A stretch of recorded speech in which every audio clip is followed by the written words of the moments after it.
عبس وتولى أن جاءه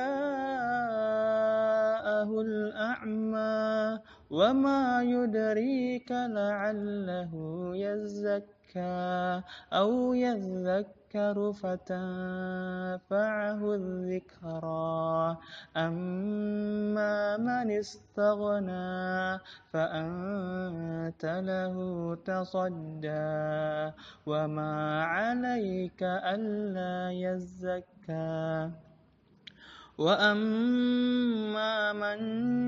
جاءك يسعى وهو يخشى فأنت عنه تلهى كلا إنها تذكرة فمن شاء ذكره في صحف مكرمة مرفوعة مطهرة.